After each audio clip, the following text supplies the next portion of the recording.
Baik, selamat malam hadirin sedharma yang mulia Piku Sangga, yang luhur Samanera atau Atasilani, yang terhormat Romo atau Ramani, Bapak atau Ibu, dan saudara-saudari sekalian, Buddha Nubahwena Soti Hotu.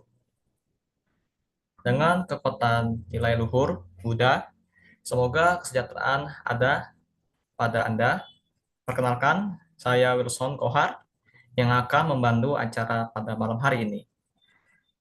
Sungguh berbahagia sekali kita dapat berjumpa kembali dalam acara sebulan pendalaman Dhamma pada episode ke-10 pada malam hari ini, tepatnya hari Minggu 20 April tahun 2025, dengan judul Berkah Luar Biasa dari Kepemimpinan Berbasis Persaudaraan.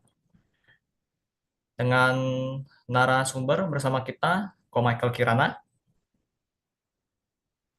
Acara ini diselenggarakan oleh Wihara Dhamma Metta Jember dan Wihara Dhamma Metta Harja Banyuwangi secara live via Zoom dan channel YouTube Dhamma Metta Jember dan Dhamma Televisi. Agar acara ini dapat berlangsung dengan tertib dan hikmat, kami mohon semua partisipan yang berada di Zoom dapat mengaktifkan kamera selama acara berlangsung dan posisi mic dalam kondisi mute.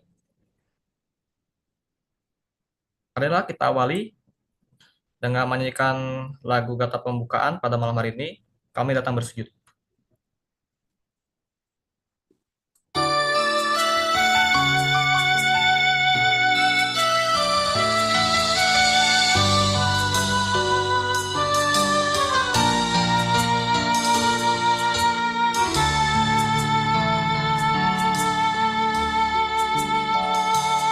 Duhai junjungan kami, Sang Buddha nan terpuji, kami datang bersujud padamu untuk berbakti. Hati tentram dan damai, tiada kebimbangan, merenungi namamu yang agung dan mulia, menghayati namamu yang luhur dan mulia.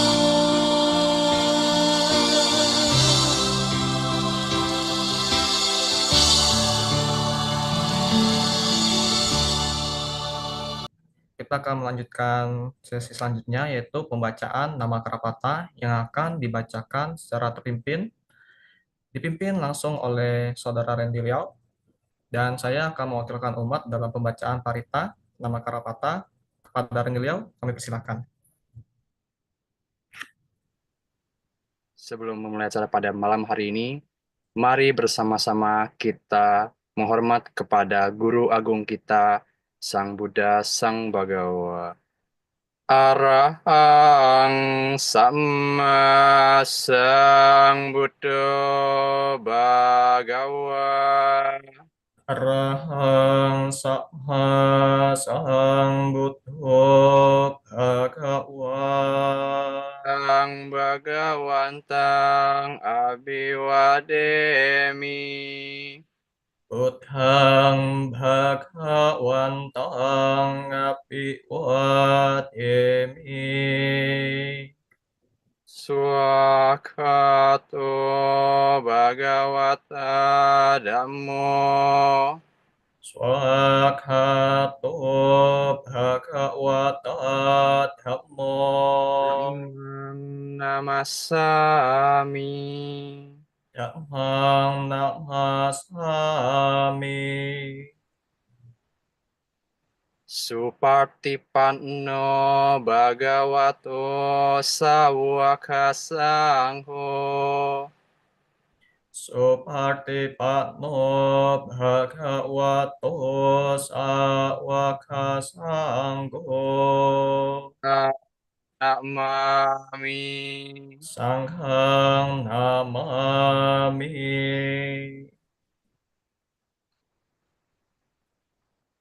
Baiklah, selanjutnya marilah kita bersama-sama membacakan parita permohonan atas sila yang akan dipimpin oleh Saudara Randy Liao.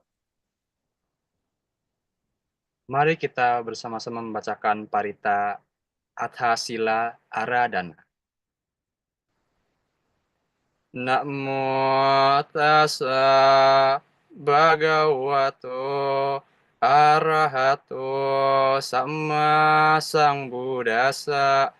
Namo tassa bhagavato arahato sama sambuddhassa.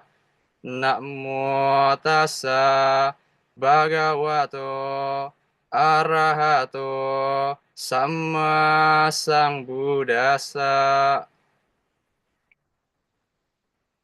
Buddhang saranang gacchami, Dhammang saranang gacchami, Sanghang saranang gacchami. Dutiyampi Buddhang saranang gacchami, Dutiyampi Dhammang saranang gacchami, Dutiyampi Sanghang saranang gacchami. Tatiyampi Buddhang saranang gacchami, Tatiyampi Dhammang saranang gacchami, Tatiyampi Sanghang saranang gacchami. Panatipata weramani sikkhapadang samadhiyami. Adina dana weramani sikkhapadang samadhiyami. Abrahmacharya weramani sikkhapadang samadhiyami. Musawada weramani sikkhapadang samadhiyami. Surameraya Majapahmadhana weramani sikkhapadang samadhiyami. Wikala bojana weramani sikkhapadang samadhiyami. Naca gita wadita wisuka dasana malaganda wilepana darana mandana Wibhusanatana weramani sikkhapadang samadhiyami. Ucca sayana mahasayana weramani sikkhapadang samadhiyami. Setelah kita merenungkan atas sila, kini saatnya kita melakukan pembacaan Dhammapada yang akan dibacakan oleh Saudari Yesa. Pembacaan Dhammapada Pandita Waga Syair 79. Dhammapiti sukhang seti Vipassane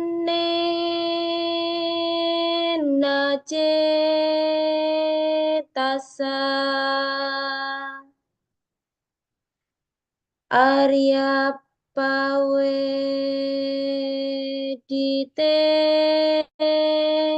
dhamme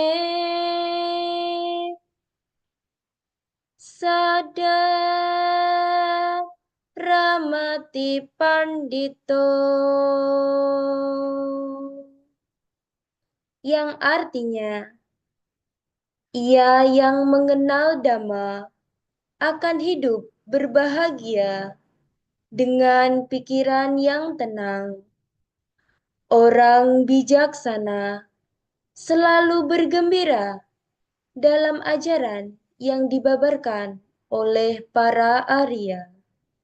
Sadu, sadu, sadu. Terima kasih, Saudari Yesa. Perkenalkan, saya Randy Liao sebagai moderator pada acara kali ini. Sahabat Dhamma, kita sering mendengar istilah leadership, yaitu kepemimpinan. Namun bagaimana bila leadership dilandasi dengan yang namanya family, yaitu persaudaraan. Hari ini kita akan langsung mendengarkan materinya dari seorang anak muda yang tentunya telah memiliki kiprah di dunia organisasi dan juga di dunia profesional sebagai seorang arsitek dan sebagainya. Kita akan melihat profil singkat dari beliau. Ya, beliau merupakan seorang studi pendidikan dari Sarjana Teknik Arsitektur dan beliau juga merupakan seorang founder dari MJ Group, sebuah konsultan arsitek di interior. Beliau juga merupakan Ketua Umum Dewan Pimpinan Pusat Pemuda Theravada Indonesia Nasional, sekaligus sebagai Wijaduta BPO Patria dan juga Dhammaduta dari Yayasan Bodhinyana Yen. Kita akan mendengarkan langsung materi tentang berorganisasi berdasarkan persaudaraan langsung oleh praktisi ahlinya di bidangnya. Kalau begitu, mari kita sambut bersama-sama Ko Michael Kirana. Selamat malam, Ko. Selamat Sugioto. malam, Nandi. Silakan, Ko. Budaya. Iya, terima kasih atas kesempatannya. Juga terima kasih kepada para panitia, pada pembawa acara, maupun juga saudari yang membawakan Dhammapada dengan sangat baik ya. Juga moderator kita, Saudara Randi, juga Bapak Ibu, teman-teman sedama, Sotiotu Namo Buddhaya. Ya, pada kesempatan yang baik ini saya izin share screen.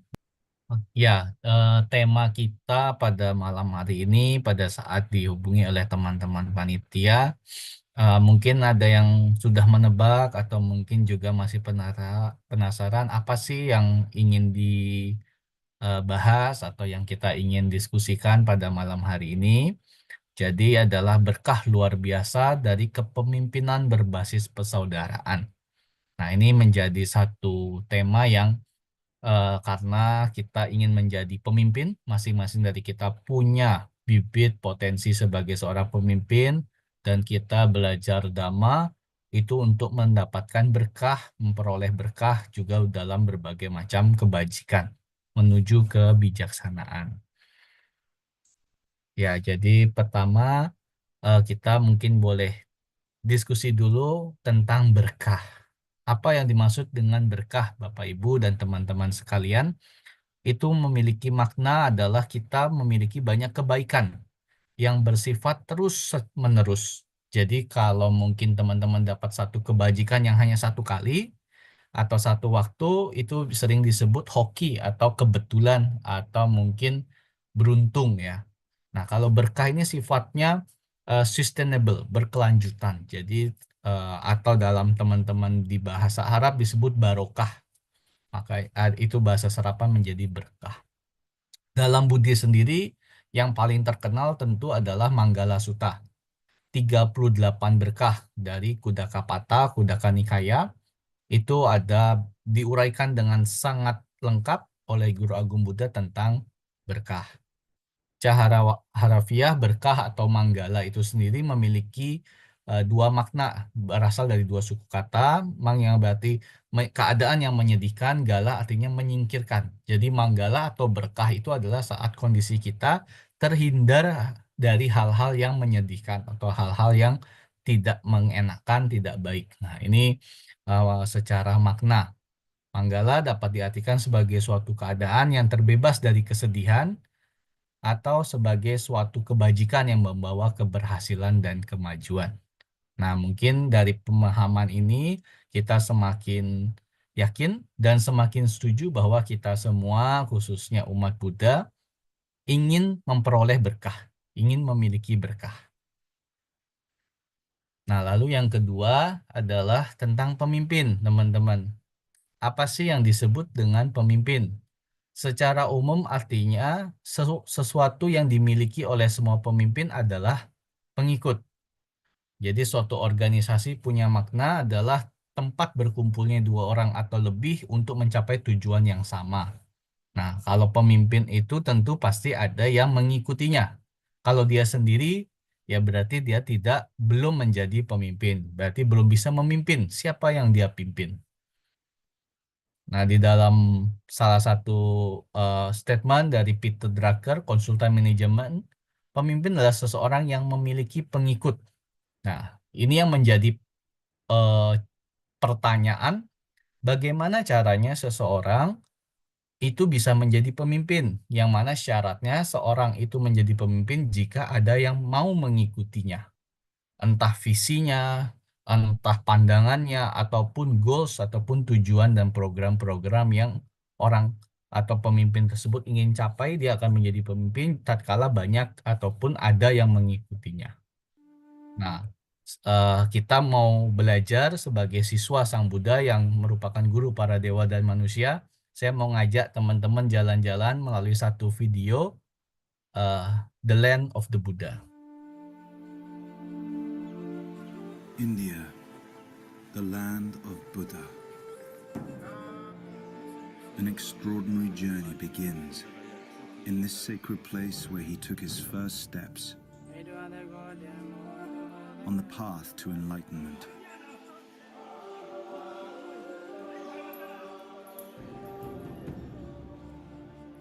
This is the land where he first spread his word, where people heard, and where his life took shape. Discover for yourself the journey of Buddha to his final resting place. Immerse yourself in his life here in India, the land of Buddha. Incredible India. Ya, demikian tadi kita juga mengenal ya, ada beberapa tempat yang masih sampai saat ini dirawat dan dijaga dengan baik. Salah satunya adalah teman-teman yang nanti akan kita diskusikan terkait tema ini adalah sebuah tempat atau sebuah cerita yang dibabarkan atau disampaikan di sebuah kota yang bernama Waisali. Nah, di sini ada satu peta saya dapatkan juga dari beberapa kawan-kawan dalam Dhamma. Waisali itu adalah satu tempat yang punya sejarah yang sangat penting, karena di sana Guru Agung Buddha melakukan wasa kelima dan juga wasa ke-45. Yang kita pahami, kita juga semua mengetahui bahwa Guru Agung Buddha sejak mencapai pencerahan sempurna, membabarkan Dhamma selama 45 tahun. Jadi Waisali ini merupakan tempat Guru Agung Buddha wasa untuk terakhir kali sebelum mencapai Mahaparinibbana di Kusinara. Nah, ini adalah sebuah foto pada saat saya berkunjung juga ke India, di mana ini adalah satu-satunya yang ada pilar Asoka dengan satu ekor singa.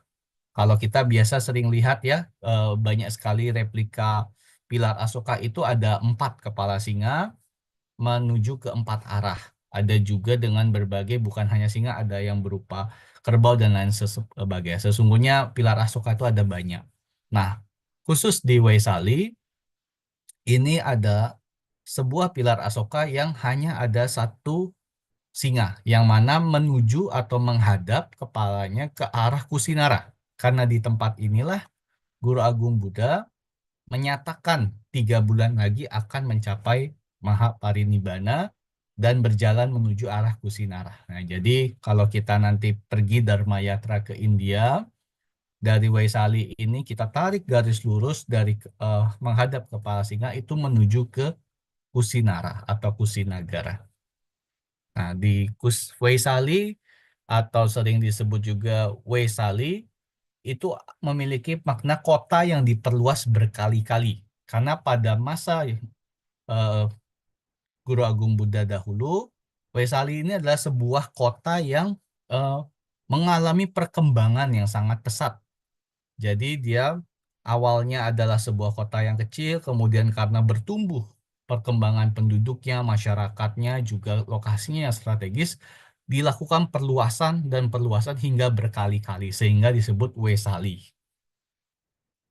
Penghuni kota Waisali ini adalah suku Licawi, yang mana artinya Licawi memiliki makna berkulit bening atau memiliki kulit yang putih dan bersih. Bahkan di satu kesempatan, Sang Buddha sempat menyampaikan, Guru Agung Buddha menyampaikan, jika kita ingin melihat bagaimana indahnya dewa-dewi dari surga Tawatimsa, itu diibaratkan seperti para pangeran dari suku Licawi. Karena saking bagusnya dan indahnya kulit para suku Licawi tersebut.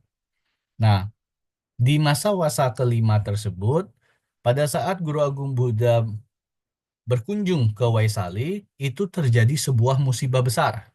Ada kemarau panjang, gagal panen, yang mengakibatkan banyak ada wabah, tipes, kolera, dan lainnya, juga memakan banyak korban jiwa.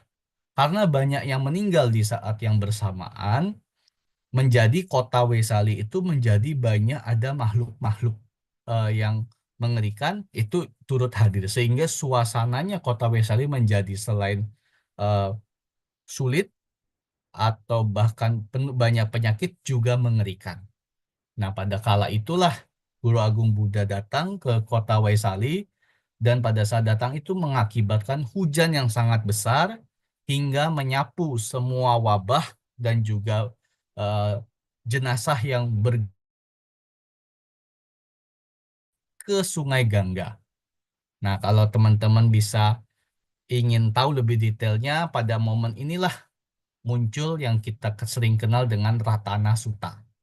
Ya, jadi khotbah tentang permata. Nah, Ratana Sutta ini dibabarkan oleh Sang Buddha di Waisali, kemudian diulang oleh para biku sangga pada masa itu selama 7 hari 7 malam untuk membersihkan kota Waisali. Jadi Ratana Sutta ini makanya sampai saat ini kita masih sering gunakan kalau untuk blessing rumah ataupun ada menolak bala atau mungkin ada hal-hal yang kurang baik, kita sering dianjurkan membaca Ratana Sutta.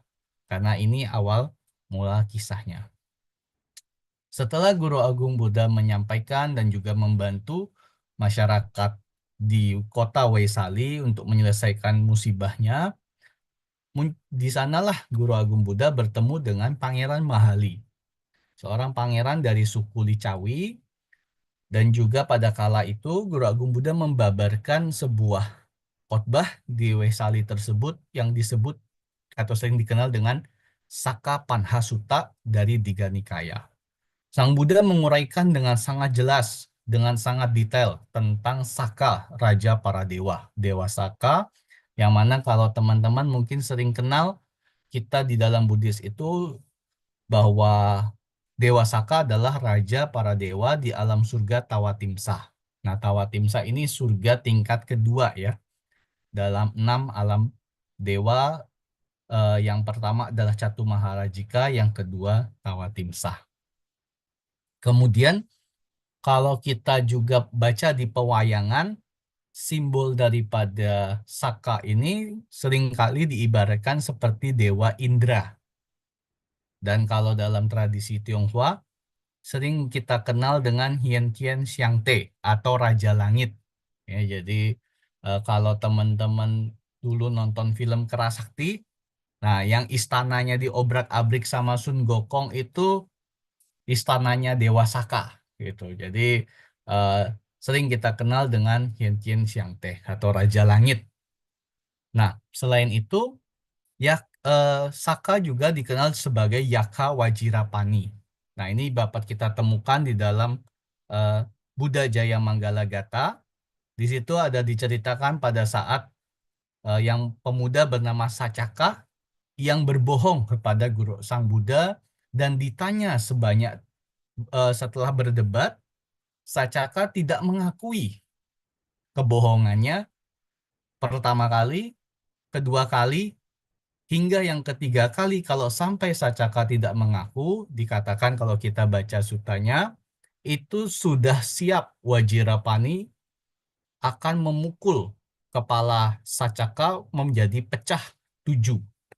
Nah, Wajirapani di sini adalah Saka. Jadi Saka ini merupakan salah satu siswa Sang Buddha yang sangat setia, Yaka Wajirapani. Di situ dia menjadi peran sebagai dewa yang apa ya? Kalau mungkin kita zaman sekarang bilangnya kasih pelajaran ke yang bandel-bandel gitu ya. Jadi kadang Saka ini juga gemes sama umat manusia yang bandel-bandel, udah diajarin sama Sang Buddha kok bandel. Nah, Yaka ini Saka ini juga seringkali eh, turun ikut membantu atau melindungi Sang Buddha. Nah, di sanalah setelah Saka Panhasuta itu dibabarkan oleh Guru Agung Buddha, Pangeran Licawi yang kita kenal dengan nama Mahali ini menjadi penasaran. Bagaimana mungkin Sang Buddha ini bisa mengetahui sedemikian detailnya tentang Saka? Jadi Pangeran Mahali setelah khotbah Saka Panhasuta itu selesai, menghampiri Sang Buddha dan bertanya. Nah, ini suta yang baru kita kenal dengan Mahali Suta, ada di Samyutta Nikaya. Kemudian Mahali bertanya, apakah Sang Buddha mengenal, mengetahui, atau bahkan pernah bertemu dengan Dewa Saka? Karena demikian pembabaran Dhamma terkait dengan sifat-sifat Saka, Raja para Dewa, demikian detailnya. Lalu dijawab oleh Guru Agung Buddha, Mahali, aku mengenal Saka. Aku juga mengetahui apa yang menyebabkan dia menjadi Saka. Ya, jadi Saka ini seperti gelar ya, mungkin teman-teman ya, sebagai Raja para Dewa di alam surga Tawatimsa. Nah, jadi karena kita bicara surga, saya sedikit ingin kenalkan teman-teman bagaimana alam surgawi menurut pandangan agama Buddha. Hanya sekilas saja. Usia rata-rata manusia pada masa Guru Agung Buddha itu atau kita kenal dengan 2569 tahun yang lalu adalah rata-rata 100 tahun. Ya, usia kehidupan setiap 100 tahun diyakini berkurang 1 tahun karena kita sedang menuju masa gelap. Jadi setiap 100 tahun berkurang 1 tahun. Jadi usia rata-rata manusia di masa sekarang itu sekitar 74 tahun. Nah, yang menjadi salah satu keunggulan atau menjadi benefit atau mungkin privilege ya, teman-teman sekarang kita kenal dengan privilege, terlahir di alam surgawi, usianya sangat panjang, teman-teman. Nah, ini saya ada sedikit cari datanya. Di alam surga atau Kamaloka itu ada 7 alam bahagia. Yang pertama ada manusia. Nah, kemudian ada 6 alam surga. Kita bahas yang baik-baik saja ya, teman-teman ya. Kalau alam asura, peta, dan lainnya ya sudah banyak dibahas lah ya. Kita sudah saling mengetahui. Kemudian yang surga tingkat kedua adalah Tawatimsa. Yama, Tusita, Nimanarati, dan Paranimita Wasawati. 1 hari di alam manusia setara dengan 50 tahun di alam surga. Nah, Bapak Ibu dan teman-teman, tadi kita juga mengenal bahwa rata-rata usia manusia saat ini sekitar 74 tahun ya. Karena kita sudah 2569 tahun yang lalu, nanti kita merayakan Waisak Buddha era ke-2569. Pada masa di level alam surga yang paling awal atau Catu Maharajika, itu rata-rata usianya 500 tahun usia para dewa. Yang mana 1 hari di sana sama dengan 50 tahun. Nah, jadi kalau kita dikalkulasi itu sangat panjang. Dan 1 hari di alam surga Tawatimsa tingkat kedua itu setara dengan 100 tahun usia manusia. Jadi 1 hari 1 malam di alam surga Tawatimsa tempat Saka eh, memimpin alam dewa di sana itu hanya 1 hari, di alam manusia sudah setara dengan 100 tahun.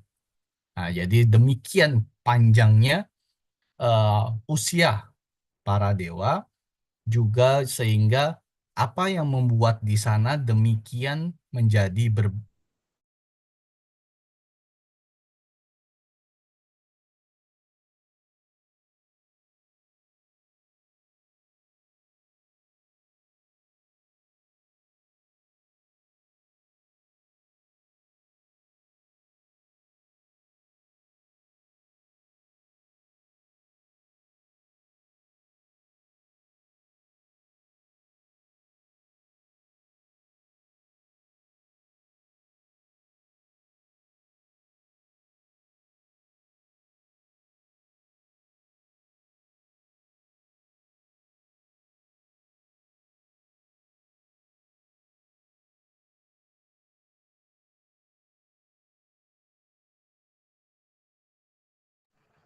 Baik, sahabat Dama, sepertinya Ko Michael agak masalah sedikit dalam Zoom koneksinya.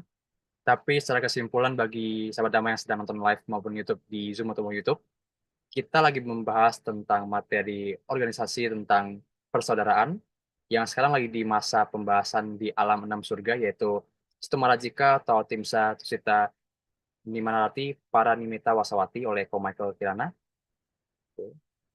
Jadi intinya kita bisa melihat bahwa kita bisa melihat dari dulu sampai sekarang, di mana Sang Buddha di awalnya babarin di Wesali sampai di sekarang masa ini. Oh, Michael, udah wajarin ke Iya, Michael. halo. Maaf, ini gangguan teknis. Ya, sebentar izin share screen lagi ya.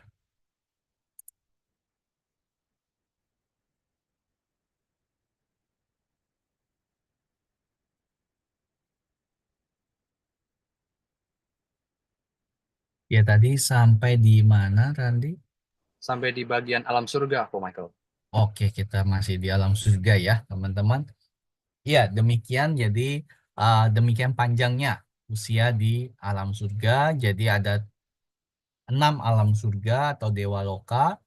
Juga kita di alam rupa loka itu ada alam-alam surga yang lebih tinggi, ada alam Brahma, dan di alam arupa loka itu ada arupa Brahma.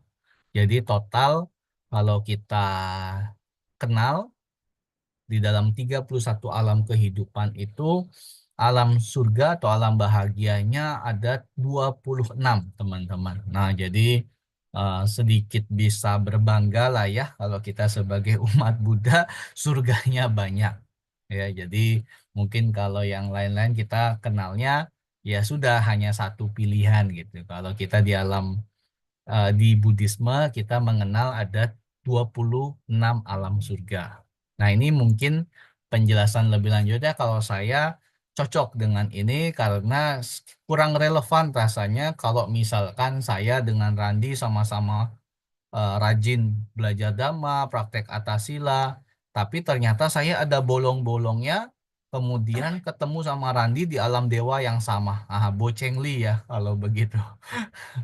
Randi lebih rajin, tidak pernah absen kok malah surganya sama. Wah, harusnya siapa yang praktek kebajikannya lebih banyak, lebih lama, itu tentu akan dapat buah pahala kebajikan, yaitu salah satu terlahir di alam-alam yang jauh lebih baik. Nah, jadi ini sedikit sekilas tentang alam-alam dewa, karena kita banyak bicara soal para dewa nih, atau Saka Raja para dewa. Nah, kemudian di sanalah pada saat Guru Agung Buddha menjelaskan kepada Pangeran Mahali bahwa mengenal, Guru Agung Buddha mengenal Saka para Raja para dewa dan juga mengetahui bagaimana ia mencapai kesakaannya atau bagaimana ia bisa mencapai posisinya sebagai pemimpin, sebagai Raja para dewa. Yaitu adalah di satu waktu di kehidupannya sebagai manusia, ia terlahir sebagai seorang pemuda bernama Pangeran Maga. Ya, jadi pemuda Maga ini itu terlahir di masa yang sangat jauh, yang mana pemuda maga ini ada di satu waktu ingin menonton pertunjukan. Ya mungkin kalau kita sekarang mudah memvisualisasinya seperti nonton konser ya teman-teman. Ya, siapa yang suka nonton konser, tapi mungkin pada masa itu belum ada gedung-gedung pertunjukan seperti sekarang, jadi masih seperti di tempat terbuka saja. Nah, pemuda maga ini melihat pertunjukan. Nah, kalau ingin di seperti lapangan bola atau lain sebagainya, itu kan banyak rumput-rumput yang panjang, ilalang dan lain sebagainya. Kalau ingin dapat posisi duduk atau posisi menonton yang baik, dia harus membersihkan sebagian area untuk dia bisa nyaman menonton. Pemuda maga ini membersihkan sedikit area yang sebelum dia menonton pertunjukan. Pada saat pertunjukannya itu dimulai, ternyata dia malah didorong. Dia sudah di posisi yang dia siapkan, dia bersihkan sendiri. Pas acara dia didorong karena ternyata orang-orang lain ini juga ingin dapat posisi itu karena tempatnya sudah bersih, tempatnya lebih nyaman untuk menonton. Nah, yang sangat menarik di sini adalah pemuda maga tidak marah, tidak dorong balik. Nah, apalagi sampai marah-marah. Tapi pemuda maga punya pemikiran, wah, ternyata apa yang saya lakukan itu orang-orang juga menginginkan untuk nyaman untuk menonton. Esok harinya pada saat dia sebelum menonton pertunjukan, dia membersihkan lebih banyak lagi area agar bisa semuanya nyaman. Ini satu kebajikan yang luar biasa dari pemuda maga. Kemudian pemuda maga juga melihat pada saat ia berjalan pulang bahwa jalanan yang ia lalui itu banyak yang berlubang dan berbahaya, sehingga berbahaya bagi yang akan melewatinya. Jadi esok harinya dia mengambil alat-alat, ya mungkin dia kalau saya punya tagline bocah proyek ya, jadi pemuda maga ini jadi bocah proyek juga tuh. Dia menambal lubang, menambal jalan itu agar aman dan nyaman bagi nanti ada kendaraan ataupun ada orang ataupun nanti ada seperti kereta kuda dan lain sebagainya yang lewat itu tidak terjebak oleh lubang. Nah, dia memperbaiki itu awalnya dimulai dengan sendiri, eh, saat perlahan-lahan kemudian bertemu ada temannya yang lain melihat bertanya, "Hai pemuda maga, apa yang sedang kamu lakukan?" Ya kalau kita secara nalar logika ya masa sih sudah lihat lagi betulin jalan kamu nanya lagi gitu. Nah tapi sangat baik sekali jawaban dari pemuda Baga. Dia menyatakan menjawab, saya sedang meratakan jalan ke surga. Nah, ini mungkin sering familiar ya, quote atau kata-kata ini. Kalau nanti ditanya teman-teman, ngapain sih aktif ke wihara, ngapain sih aktif belajar dhamma? Saya sedang menyusun perjalanan ke surga. Ya, jadi kita sedang menimbun kebajikan agar nanti di alam berikutnya kita sudah punya bekal kebajikan-kebajikan. Nah, mendengar itu, sahabatnya yang awalnya bertanya, "Oh, kamu sedang meratakan jalan ke surga, saya juga mau. Ya udah, saya ikut ya." Dari satu orang pemuda maga mengajak temannya lagi, kemudian mengajak temannya lagi, ada lagi yang datang bertanya hingga 33. Dan dalam referensi yang kita bisa baca bahwa setelah di masa kehidupannya ini, pemuda maga dan juga 33 temannya itu terlahir di alam surga yang kita kenal dengan surga Tawatimsah. Tawatimsah artinya 33 dewa. Mohon dikoreksi kalau saya salah, saya lupa 32 atau 33. Nanti tolong dikoreksi. Nah, jadi saya bercandaan dari salah satu guru saya, tuh Michael, jadi kalau nanti ternyata alam surganya nggak pas dengan kebajikan yang kita punya, kita bisa buka kapling sendiri. Sesuai dengan kebajikan kita. Ya, jadi itu yang mendasari kenapa pemuda maga ini bisa menjadi Saka Raja para Dewa karena dia yang mengajak teman-temannya untuk eh, lakukan kebajikan, berbuat kebajikan sama-sama disinilah yang menjadi berkah atau kebajikan yang telah dimiliki itu dia ajak teman-temannya, sahabatnya, saudaranya untuk bersama-sama. Kemudian di dalam Mahali Sutta tersebut ini disampaikan oleh Guru Agung Buddha semasa hidupnya Saka atau pemuda maga ini juga memiliki 7 janji yang selama dalam banyak kehidupannya ia sempurnakan dan tidak pernah dia langgar. Nah, ini buat teman-teman yang tadi sudah dengar berbagai macam berkah ataupun kebajikan dan privilege yang diperoleh kalau kita punya banyak kebajikan, ingin seperti pemuda maga, ingin menjadi Saka Raja para dewa, ada 7 hal janji yang perlu untuk dilakukan dan dia berkonsisten, berkomitmen menjaga 7 hal ini. Yang pertama, ia bertekad semasa hidupnya akan merawat kedua orang tuanya. Yang kedua, selama saya hidup, saya akan menghormati orang yang lebih tua. Yang ketiga, selama saya hidup, saya akan berkata-kata dengan sopan. Yang keempat, selama saya hidup, saya menghindari membicarakan orang lain. Nah, ini yang di zaman netizen ini kita lumayan sangat banyak godaan ya, teman-teman. Ini perlu kita hati-hati sekali belajar dari Saka. Yang kelima, selama saya hidup, saya tidak akan menjadi orang kikir dan akan menjadi orang yang murah hati. Bahkan dalam sutanya tersebut lebih lengkapnya, dia akan memberikan pertolongan kepada siapapun yang meminta pertolongan dia selama dia mampu. Jadi demikian murah hatinya, Saka ini punya tekad. Dan selama saya hidup, yang keenam, ia akan berkata-kata, saya akan berkata-kata jujur.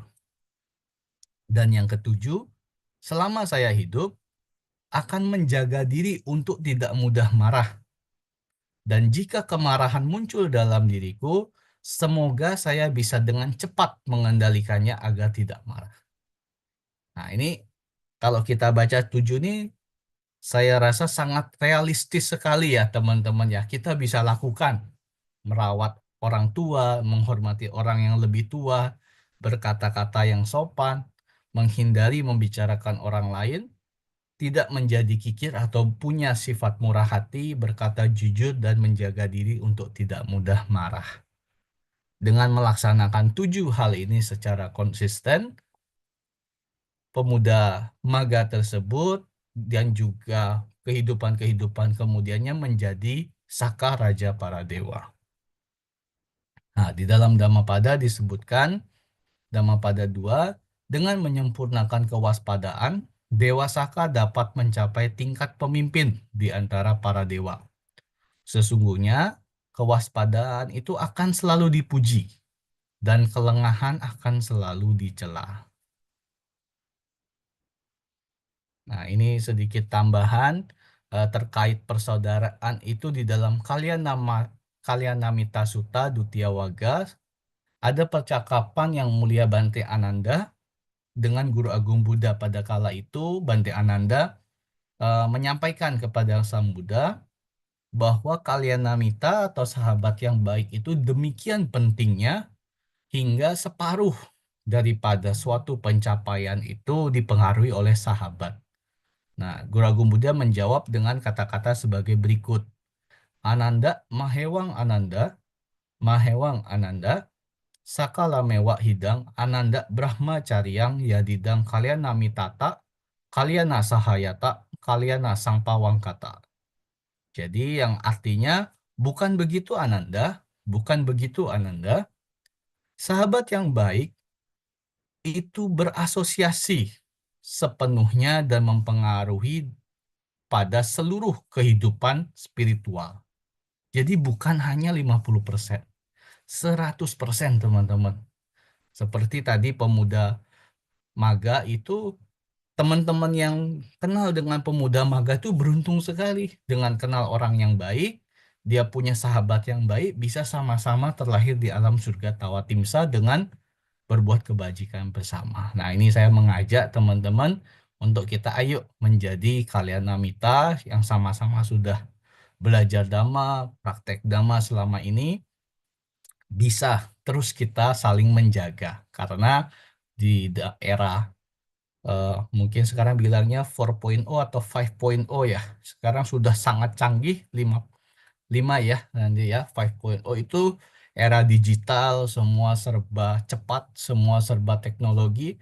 Itu kita butuh sekali Kalyanamita untuk saling menguatkan, saling menjaga, karena untuk melanggar sila, melanggar norma-norma etika itu eh, sangat besar sekali peluangnya.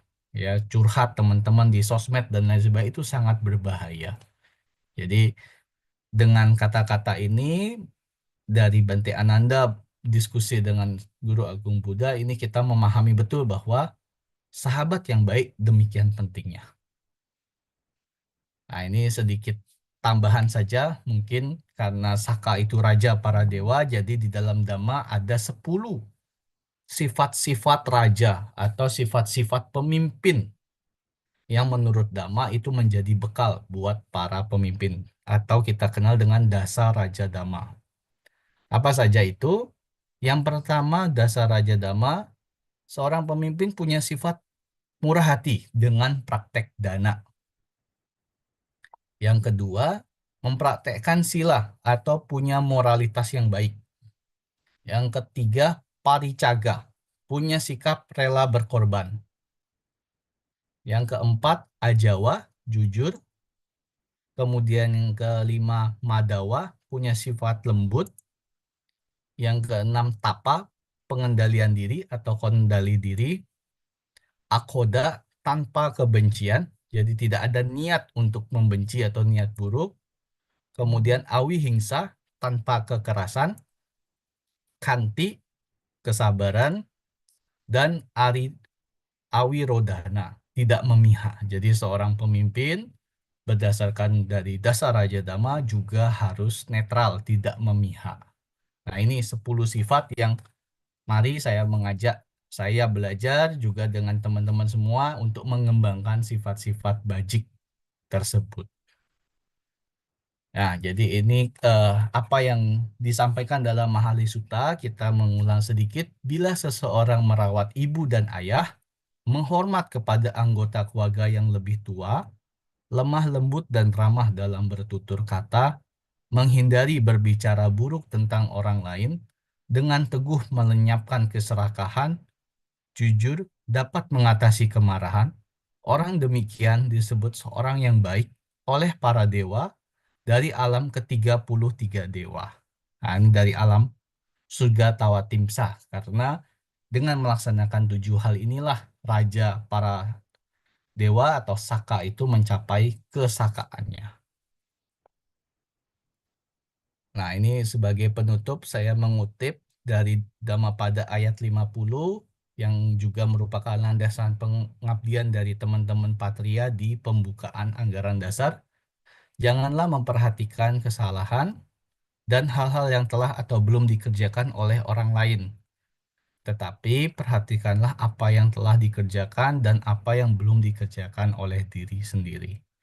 Ya, demikian yang bisa saya sampaikan, sedikit berbagi dengan teman di hari malam ini. Dan terakhir saya mengucapkan selamat Trisuci Waisak 2569 tahun 2025. Kebijaksanaan dasar keluhuran bangsa. Terima kasih. Sotiotu, Namo Buddhaya. Sotioto Namo Buddhaya, sadu-sadu. Anumodana Ko Michael atas materi hari ini. Luar biasa teman-teman sahabat Dhamma hari ini. Intinya yang paling terakhir yang paling saya suka adalah mari bersama-sama kita mengembangkan 10 dasar Raja Dhamma untuk senantiasa mengunggulkan batin supaya kita sama-sama terlahir di alam surga, kemudian jaga pahala hingga tercapainya Nibbana. Sadu, sadu, sadu. Dan Ko Michael, sekarang kita masuk ke sesi tanya jawab Q&A. Bagi teman-teman yang ingin bertanya, silakan langsung raise hand atau mungkin bisa lewat kolom chat di Zoom maupun melalui YouTube akan kami bacakan. Ko Michael, pertanyaan pertama yaitu bagaimana sih sebagai umat Buddha kita bisa melakukan kepemimpinan yang luar biasa kok. Karena kadang dilandasi dengan sedikit loba dan dosa yang berlebih, lakuinnya jadi kayak muncul tinamida, muncul biapada, pengen mulia, pengen setia, tapi ah, mereka nggak mau lah, saya jadi males. Itu gimana kok cara menghadapinya kok? Iya, betul sekali ya. Apalagi tadi yang disampaikan Tinamida, Biapada, dan juga sifat-sifat eh, buruk lainnya itu akan makin kita rasakan tatkala kita praktek samadhi atau bawana ya. Itu akan makin terasa sekali karena bisa terurai dengan lebih spesifik. Oh, ini kelambanan. Oh, ini ternyata sifat punya niat buruk. Oh, ini ternyata saya lagi punya apa? Misalkan keraguan-raguan dan lain sebagainya. Nah, untuk menjadi pemimpin memang kita seringkali mungkin kalau banyak kita mendengar di media sosial itu banyak sekali secara umum banyak ilmu pengetahuan tentang kepemimpinan. Nah, mungkin yang membedakan atau kita yang punya keuntungan privilege sebagai siswa Sang Buddha itu adalah kita bisa menjadi pemimpin yang juga bijaksana. Jadi tidak sebatas hanya sebagai pimpinan, sebagai ketua, sebagai leader, tapi juga kita bisa belajar, berusaha menjadi leader yang lebih baik. Kenapa? Itu yang beruntung bukan orang lain, tapi kita sendiri. Ya, jadi kita sendiri mungkin kita sudah berusaha mempraktekkan tadi dasar Raja Dhamma, kita berusaha untuk tidak memihak, tapi dalam satu kejadian, satu kasus ada kalau teman-teman sekarang sering bilangnya POV ya. Nah, POV-nya dari si A dibilang leadernya itu memihak si B, dari POV-nya si B bilang memihak si A dan lain sebagainya. Jadi Eh, tapi yang perlu dipahami adalah kita yang tahu apa yang kita lakukan. Kita yang tahu kita ini punya niatan seperti apa. Jadi eh, pertama mulai dari diri sendiri. Makanya mungkin baik sekali juga ada beberapa guru menyampaikan yang paling awal untuk kita pimpin adalah diri sendiri. Ya, memimpin diri sendiri. Ya, mulai dari kita dulu lah, mulai dari kita, kemudian kita bisa, kalau kita menjadi tauladan, salah satu pesan dari guru saya yang mulia Bante Sri Panyamawaru Mahatera adalah memberi pesan kepada saya pada saat saya baru terpilih sebagai Ketua Umum Patria, beliau memberi pesan, maka berilah teladan, karena teladan yang baik itu akan jauh lebih eh, memberi dampak daripada kata-kata yang bijak. Kata-kata yang manis, kata-kata yang baik itu baik, tapi dengan kita memberi contoh, orang melihat, orang memberikan eh, perilaku itu lebih powerful. Makanya saya juga berusaha terus, mungkin masih proses belajar, ada banyak salah dan lain sebagainya. Saya juga sering minta maaf kepada siapapun. Maka di teman-teman kita kalau di Patria itu punya satu tagline ya, kekeluargaan. Maka kita sering kali sebut keluarga. Keluarga Buddhis ya, kalau KBTI bilangnya keluarga Buddhis Theravada Indonesia. Nah itu kita juga belajar.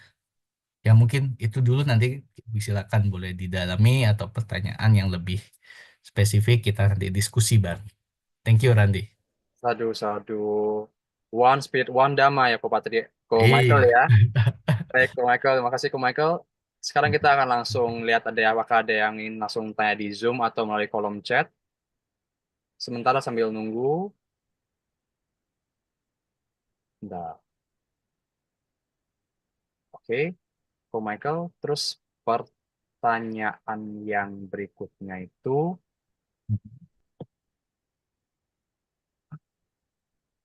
oh, ini kok. Apa berkah luar biasa yang Ko Michael dapetin selama mimpin sebagai ketua umum maupun di wilayah-wilayah lainnya berdasarkan dengan persaudaraan itu, Ko Michael? Nah, ya ini saya ya kebetulan ini sedikit sangat personal ya. Topik ini juga saya angkat tentang Saka ini karena Saya ada foto tapi saya tadi pertimbangkan juga kayak nggak usah dimasukin deh gitu. Eh, di Bali itu kita ada satu perayaan yang disebut Santu Ticita ya. Jadi pada masa dulu mungkin sebelum pandemi ya, itu setiap berapa tahun sekali kita membuat satu acara di momen Waisak yang kita kenal Waisak Santu Ticita. Itu ada pagelaran pentas seni. Kita membuat sendera tari dari anak-anak sekolah minggu dan juga para pemuda Patria. Kebetulan salah satu tema atau yang pernah ditampilkan itu tentang 7 janji Dewa Saka. Kebetulan juga pada waktu itu saya yang dipercaya untuk memerankan Saka. Ada fotonya tapi saya udahlah gak usah gitu. Jadi agak malu karena waktu itu beberapa kilo yang lalu lah itu dulu masih cukup press body gitu.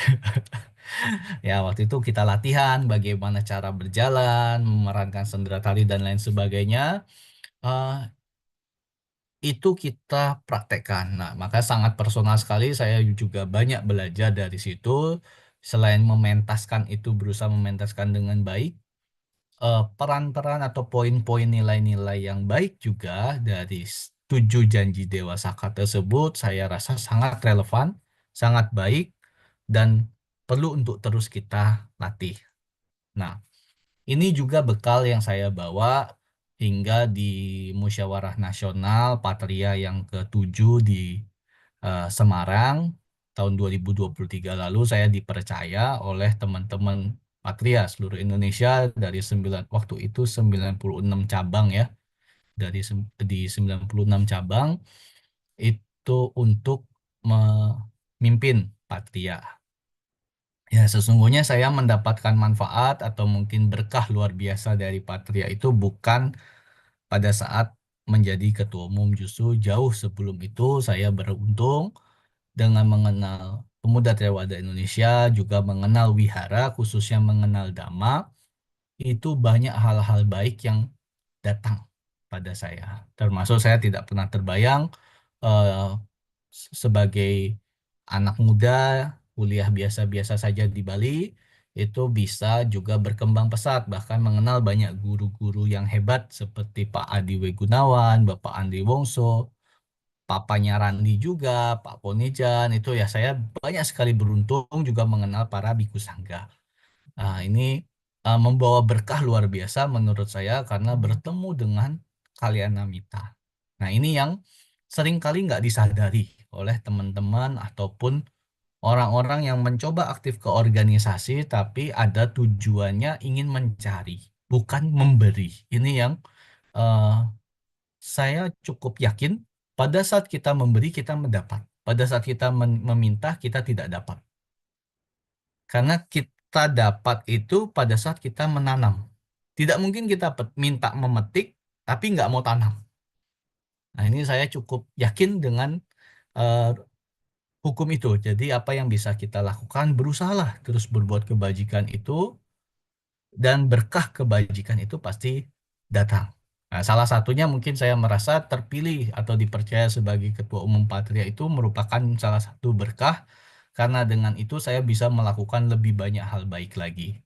Ya mungkin teman-teman atau yang lain sebagainya bisa lihat juga saya bersama teman-teman Patria khususnya di DPP Patria saat ini bersama-sama kita bekerja bersama, berjuang bersama dengan teman-teman saat ini ada 98 cabang di 24 provinsi ya. Patria kita berusaha berkarya, bahkan yang terakhir itu kita sudah berusaha buat rekap bulanan.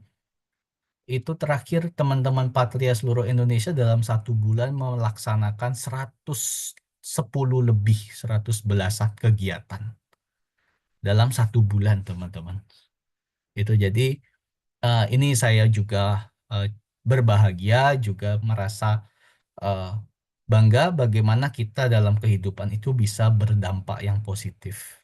Jadi kita dengan melakukan kegiatan yang positif, makin banyak kegiatan yang positif berarti makin banyak hal baik yang dilakukan. Karena umur tidak tahu. Kita tidak pernah tahu usia kita tutup di berapa. Dan saya percaya pada saat kita menutup usia yang akan menjadi kita bawa bekal yang seperti tadi ya. Salah satunya ke alam surga itu adalah kebajikan, tidak yang lain. Makanya yang bisa kita lakukan, ya kita lakukan. Ya, memang kalau di organisasi itu dinamikanya banyak ya. Randi juga saya tahu aktif di organisasi apa tentu kadang tidak mulus. Ya, jadi kita ingin ini, ingin itu, teman-teman yang lain juga aktif organisasi, walaupun sudah punya niat baik itu tidak cukup. Jadi makanya beruntung kita mengenal Dhamma, belajar untuk bijaksana. Ya, mungkin begitu salah satu berkahnya saya bisa menjadi bagian melakukan hal-hal yang menjadi warisan atau legacy buat adik-adik ataupun nanti generasi berikutnya. Sadu, sadu. Terima kasih, Ko Michael. Dhamma dipelajarin untuk semua makhluk, Ko Michael ya. Sangat mulia sekali. Saya turut berbahagia atas aspirasi dan juga ucapan Ko Michael tadi ya. Oke, Ko Michael. Kita akan lanjut ke pertanyaan yang berikutnya. Sepertinya MC kita pada hari ini juga bawa pertanyaan langsung secara Zoom gitu. Oke. Silakan, saya Ya, ucapkan Ko Wilson, silakan. silakan, Ko. Sebelumnya salam kenal ke Michael. Salam kenal. Oh, aku mau nanya nih, dalam tadi kan kau kan ada masukin itu untuk tentang yang padawa ya, sifat kelembutan dalam memimpin. Nah, kalau dalam contoh kita kan dalam mengurus orang itu kan nggak gampang kok ya. Terkadang kita juga perlu namanya rasa apa ya, kayak kekuatan strength lebih gitu loh, untuk bisa mengarahkan orang sesuai dengan apa yang kita inginkan gitu kok. Nah, maksud kok tuh kelembutan itu bagaimana kok yang harus kita terapin kalau kita sebagai pemimpin? Iya. Nah, ini juga saya masih belajar ya. Jadi saya mungkin bisa jadi kurang lengkap nanti memberikan jawaban, tapi yang jadi disclaimer dulu saya juga masih belajar. Cuman yang saya praktekkan dalam beberapa waktu terakhir ini adalah saya sempat juga agak jadi pertanyaan ya, karena image kita adalah seorang pemimpin itu kan harus tegas. Bahkan saya juga seringkali dikatakan oleh teman-teman yang dekat itu harus berani, harus tegas dan lain sebagainya. Dan kok tidak cocok sepertinya dengan Madawa atau sifat sikap lembut itu gimana gitu. Kok bisa lembut? Nah, tapi saya memahami eh, lembut di sini bukan lembek.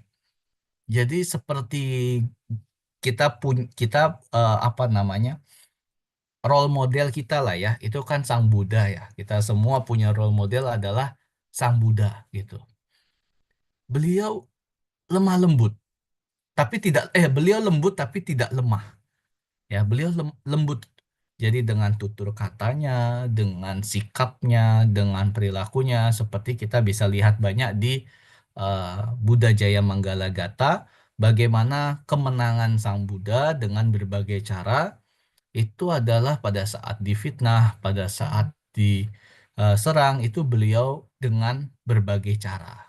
Nah, jadi di sini saya memahami dasar Raja Dhamma itu memahaminya adalah sebagai satu kesatuan yang utuh, teman-teman. Jadi bukan berarti ya sudah deh, saya dari dasar Raja Dhamma saya cuma mau ambil madawanya saja atau lembutnya saja, gak cukup.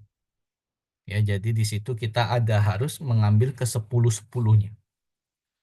Di mana kita punya kemurahan hati, punya moralitas yang baik, dengan lembut itu cenderung kalau kita mungkin secara kata-kata ya, misalkan mau minta tolong satu kegiatan atau minta berbuat apalagi di organisasi sosial ya. Kalau di pekerjaan mungkin masih bisa pressure ya dengan SP, dengan potong gaji ataupun sanksi-sanksi di perusahaan itu sangat bisa gitu. Tapi itu pun tidak efektif karena setelah diomelin apalagi dengan eh saya punya teman-teman di perusahaan tuh banyak yang mengeluh juga. Berapa tahun terakhir ini layoff-nya tinggi sekali. Jadi dikit-dikit mudah resign, anak-anak apa para teman-teman sekarang itu mudah mencari berpindah. Terus juga sekarang ada beberapa istilah-istilah yang di zaman dulu saya awal-awal mulai bekerja merintis karir itu kita diomelin, ditegur, disuruh mengulang, memperbaiki, revisi itu hal yang biasa.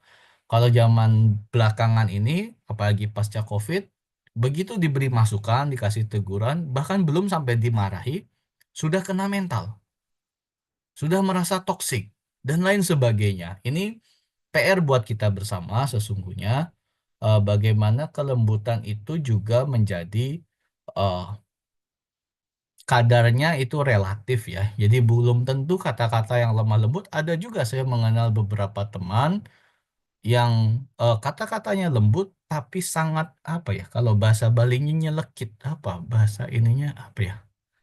Tajam gitu. Jadi mungkin sarkas lah, bisa dibilang kayak sarkas ya. Jadi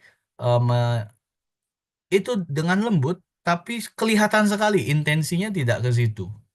Tapi bisa mempengaruhi orang-orang lain untuk ikut membenci atau menyerang orang tertentu. Itu berarti di niat awalnya itu sudah tidak baik. Makanya ada akoda dan ada awihingsa. Jadi tanpa kebencian dan tanpa kekerasan.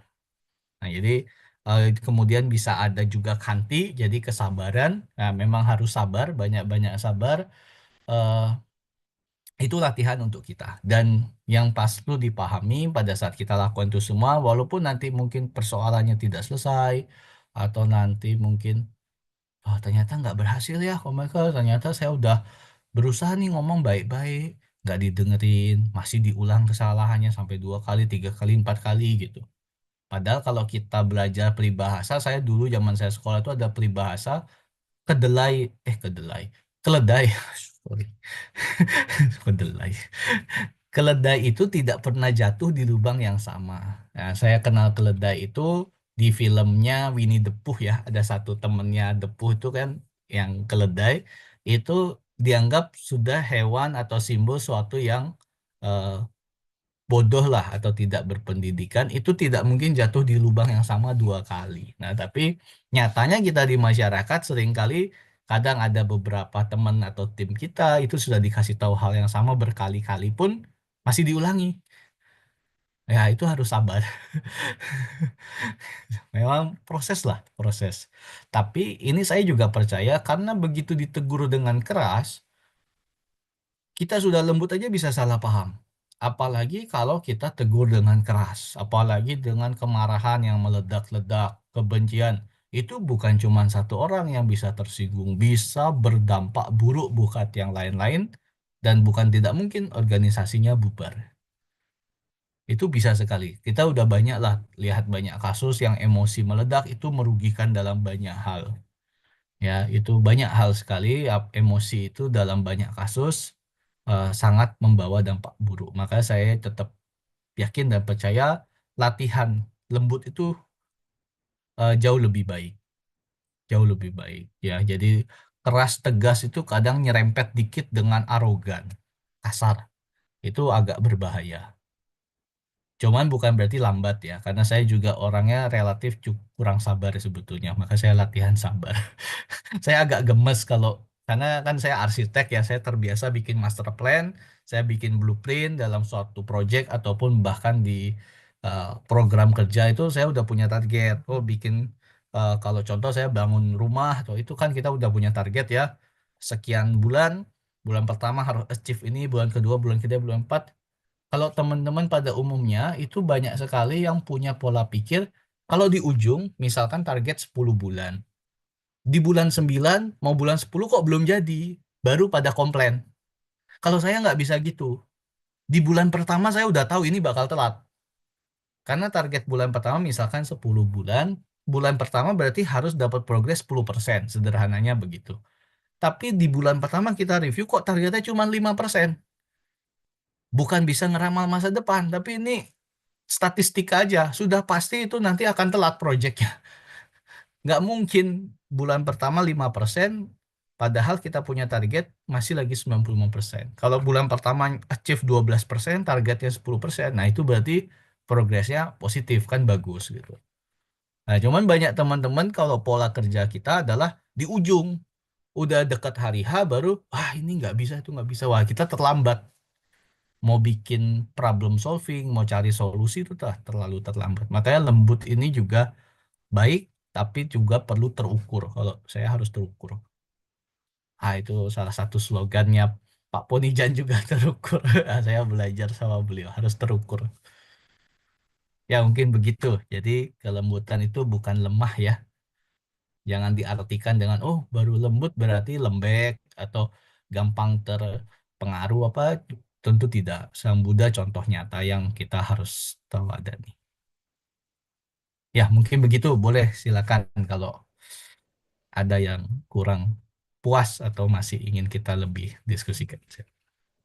Sadu, Ko Michael, sadu-sadu. Bener kok ya, kesabaran adalah praktik tertinggi kok ya. Iya. Gitu ya. Kadang batin halus kok Michael ya, kadang ya. Halus sekali ya, bener ya.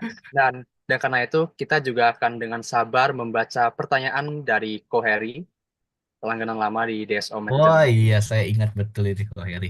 Ya, Ko Heri saya bacain dulu ini Namo Iya, Buddhaya Sutyoto Ko Michael di Majjhima Nikaya 19 Dweda Witaka Sutta, para biku, apapun yang sering dipikirkan dan direnungkan oleh seorang biku, maka itu akan menjadi kecenderungan pikirannya. Jika ia sering memikirkan dan merenungkan pikiran pelepasan keduniawian, maka ia telah meninggalkan pikiran keinginan indria dan mengembangkan pikiran pelepasan keduniawian. Dan kemudian pikirannya condong pada pikiran pelepasan keduniawian. Jika ia sering memikirkan dan merenungkan pikiran tanpa permusuhan, pikiran tanpa kekejaman, maka ia telah meninggalkan pikiran kekejaman dan mengembangkan pikiran tanpa kekejaman, dan kemudian pikirannya condong pada tanpa kekejaman. Ini ada di dasar Dhamma Raja, yang intinya bagaimana cara kita untuk senantiasa memikirkan dan nungin ini ke Michael. Mungkin boleh sekalian yang nomor 2 ya. Yang Oh, masih oke. kok Heri Yang juga. nomor dua saya bacain dulu ke Michael. Ya, Yang sekalian. nomor dua, jadi bagaimana juga respon yang baik terhadap seorang pemimpin yang seperti tidak ada rasa persaudaraan sama sekali kok. Ya, ini baik sekali ya. Bahkan beliau sampai mengutipkan suta dan terima kasih Randi dengan sabar juga membacakan. Ya, tapi ini baik sekali. Contoh yang sangat baik oleh Ko Heri ya. Eh, dari mengutip dari tiga Majjhima Nikaya. Betul, kalau di dalam praktek kita di leadership atau mungkin di ilmu pengetahuan itu saya mempelajari juga minimal kita jika ingin ahli dalam suatu hal melakukannya 10.000 jam. Betul ya. Saya ada dengar ada researchnya begitu dan saya juga cukup meyakini itu valid dan relevan karena kalau kita mengulang satu hal itu cuman baru 1 jam 2 jam langsung mengaku ahli rasanya kurang sip gitu. Jadi memang jam terbang itu penting dan terkait dengan ini juga relevan sekali kalau kita memikirkan misalkan saya ingin menjadi bijaksana, saya ingin berlatih kebajikan. Terus kita berpikir, bergaul dengan hal-hal yang baik, yang positif, itu yang akan menarik. Ini juga ada di The Secret ya, salah satu buku judulnya The Secret. eh, Law of Attraction itu juga jadi dari beberapa ilmu-ilmu modern pun sangat relevan dengan apa yang disampaikan oleh Sang Buddha itu. Jadi saya kira ini sangat baik sekali. Jadi teman-teman jika ingin menarik ataupun juga ingin mengafirmasi apa hal-hal baik yang kita ingin lakukan, itu penting sekali untuk berpikir positif. Maka di Dhammapada 1 langsung dibuka kitab Dhammapada itu keluar pikiran adalah pelopor. Itu jadi kuncinya adalah di pikiran kita pertama. Nah, lagu yang kedua, jika ada pemimpin yang tidak ada rasa persaudaraannya. Nah, ini yang sekarang dibalik ya. Tadi dari point of view atau POV-nya kita yang mau jadi pemimpin. Kalau kita yang punya pemimpin, nah bagaimana? Nah, ini tentu kita juga perlu bijaksana. Jadi, sifat-sifat bajik yang tadi juga dicontohkan oleh Saka, 7 janjinya tersebut, juga dasar Raja Dhamma itu bukan hanya dipraktekkan untuk yang mau jadi pemimpin, tapi juga eh, untuk semua orang, semua makhluk kita bisa belajar itu karena nanti kita sebagai mungkin misalkan kita pertama bukan di pimpinan yang tertinggi, tapi kita juga pemimpin untuk tim kita yang lebih kecil. Nah, nanti bagaimana menyikapi yang ke atas atau mungkin pimpinan kita ataupun orang-orang yang lebih di atas kita dalam hal pekerjaan ya biasanya yang agak sulit karena kalau pekerjaan itu suka tidak suka harus dilakukan ya. Kalau di organisasi sosial itu justru sebaliknya. Kalau begitu ini ya nggak bisa dipaksa juga gitu. Nah, karena di pekerjaan kan ada sanksi-sanksi pekerjaan ini yang mungkin kadang bikin tidak nyaman ya. Kadang juga terlalu subjektif. Misalkan, oh saya salah sedikit, tapi karena bosnya ini atau atasannya ini, pimpinannya eh, tidak suka atau mungkin agak arogan, salah yang sederhana diberi sanksi yang terlalu berat, terlalu berlebihan. Sehingga kadang kita sampai yang harusnya mungkin ada biasanya yang paling signifikan berasa itu secara finansial ya, diberikan potongan dan lain sebagainya itu kan tentu sangat mempengaruhi kehidupan kita. Kita sudah punya tanggungan, teman-teman sudah punya target perhitungan, apalagi tiap mau gajian bulanan itu pasti biasanya sudah punya alokasinya. Ini untuk bayar ini, untuk ini dan lain sebagainya. Lah ternyata di bulan itu kita dapat potongan gara-gara pimpinannya atau bosnya itu yang kurang pengertian atau bahkan mungkin sebaliknya punya niat yang tidak baik gitu sehingga kita atau para anggotanya, timnya atau anak buahnya itu dirugikan. Nah, ini yang pertama adalah kita coba berusaha untuk tidak membalas. Ya, tidak membalas karena pada saat kebencian dibalas dengan kebencian itu tidak akan pernah selesai. Ya, ada ceritanya lebih lanjut juga di dalam Dhammapada. Kebencian itu akan selesai dibalas dengan cinta kasih. Ini pertama. Yang kedua, lebih teknis ya, jika kita tidak bisa merubah kondisinya, ya kita yang harus merubah kondisi kita. Misalkan coba mencari pekerjaan lain yang lebih mungkin lebih baik. Ya tentu tidak ujuk-ujuk juga langsung berpindah begitu karena harus bijaksana juga kan kita pengeluaran pasti, tapi kalau eh, terbawa emosi, oke, atasannya toksik, saya resign. Mau kerja di mana? Nanti dipikir. Nah, ini menurut saya kurang bijaksana karena teman-teman saya banyak yang begitu belakangan ini. Kalau zaman dulu eh, sebelum pandemi khususnya, jika ingin resign tuh biasanya diem-diem.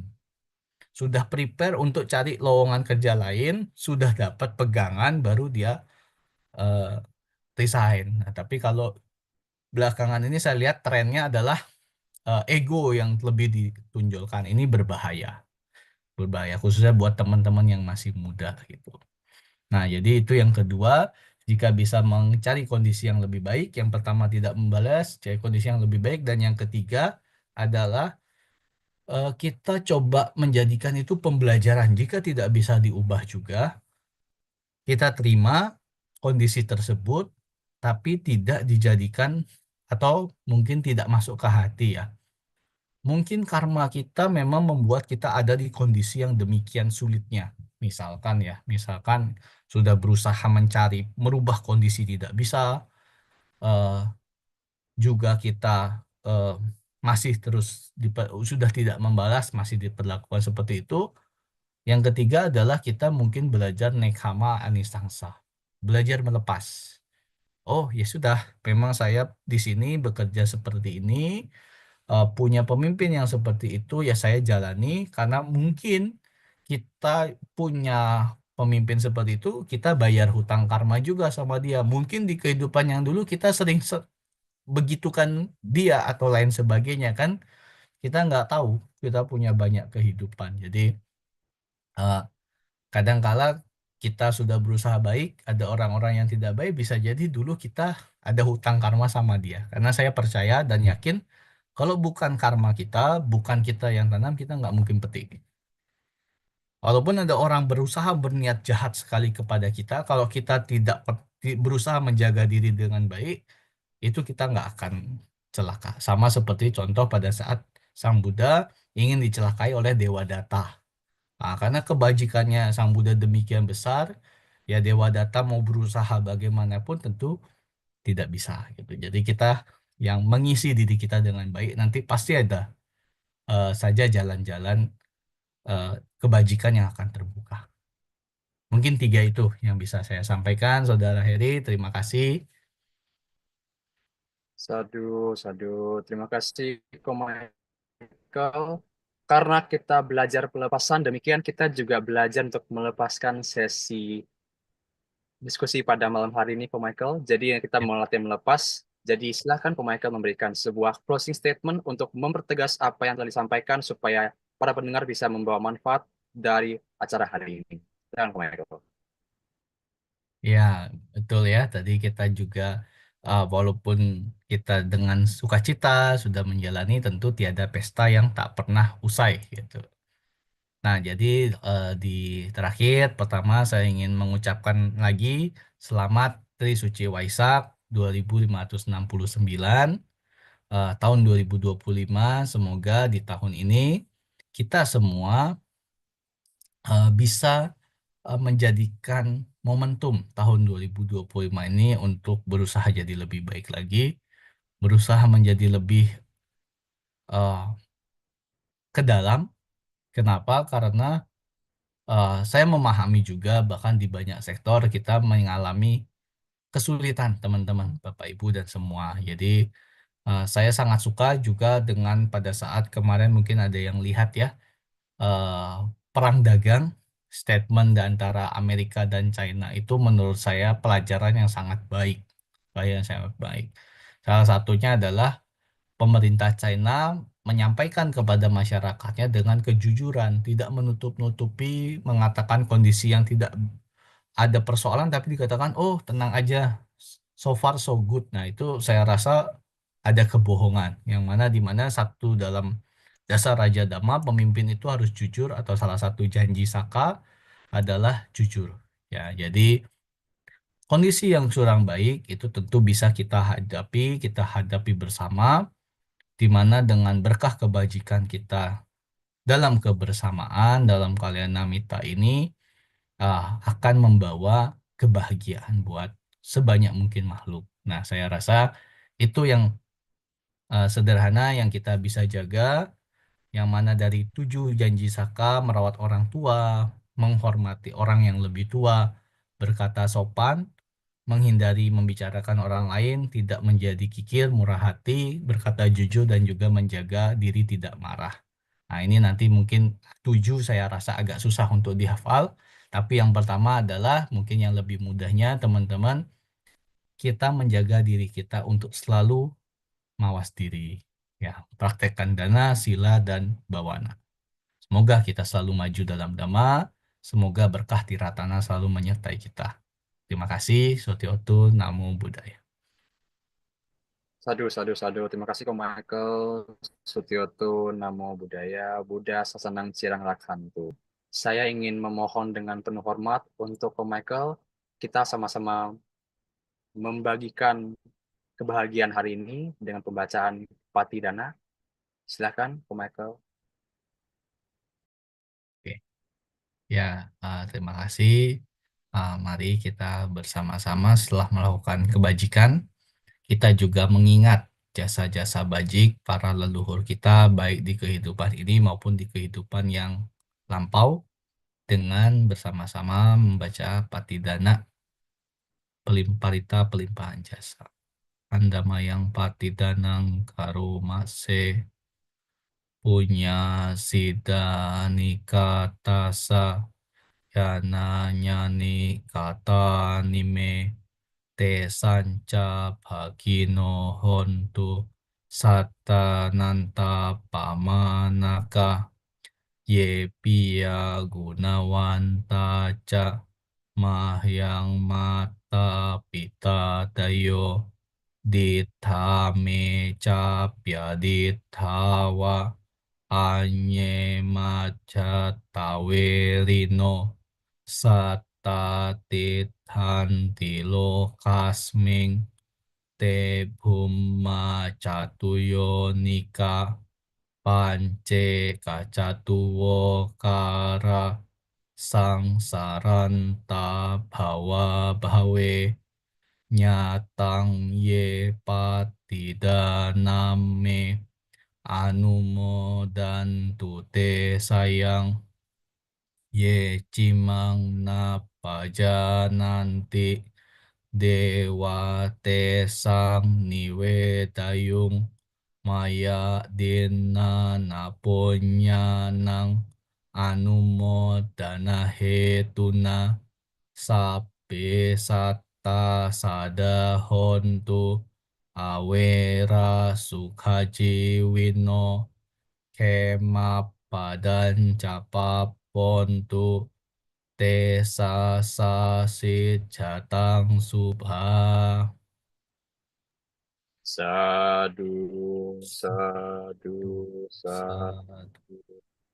Pembacaan nama Karapatha yang akan dipimpin oleh saya dan diikuti oleh Ko Wilson Kohar sebagai MC mewakili umat. Arahang Sama Sambuddho Bhagawa. Arahang Sama Sambuddho Bhagawa. Yang Bhagawantang Abhiwademi. Buddhang Bhagawantang Abhiwademi. Swakato Bhagavata Dhammo. Swakato Bhagawata Dhammo. Namasami. Dhammang Namasami. Supartipanno Bhagavato Sawaka Sangho. Supartipanno Bhagavato Sawaka Sangho. Sanghang Namami. Sanghang Namami. Sabe Satta Bhavantu Sukhitata. Semoga semua makhluk bahagia. Sadu, sadu, sadu. Acara kembalikan kepada MC. Baik, terima kasih Saudara Michael. Saudara Randy. Ya, kini kita telah sampai di penghujung kegiatan kita pada malam hari ini. Setelah membacakan parita suci dan juga mendengarkan uraian Dhamma, kami juga mengundang kesempatan bagi Bapak, Ibu, ataupun juga saudara-saudari sedharma semua untuk melakukan kebajikan lainnya, yaitu dengan berdana untuk menyokong perkembangan Buddha Dharma.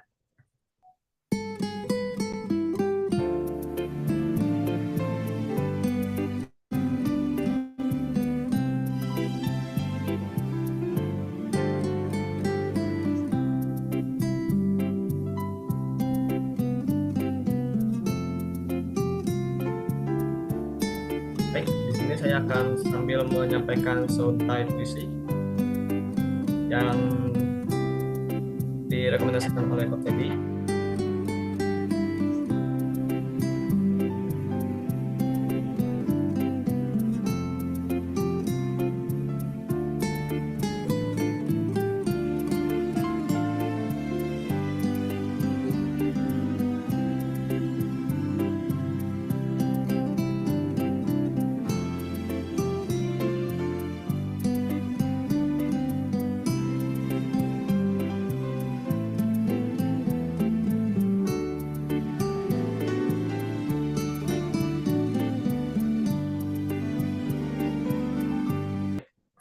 Sebelumnya mohon maaf tadi ada miskom sebentar.